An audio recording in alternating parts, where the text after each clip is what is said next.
أعوذ بالله من الشيطان الرجيم بسم الله الرحمن الرحيم ألا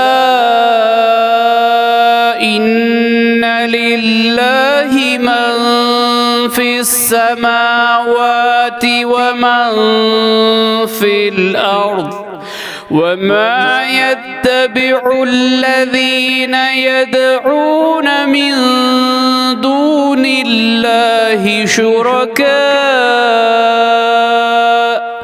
إن يتبعون إلا الظن وإن هم إلا يخرصون। सूरे यूनुस आयत नंबर 66।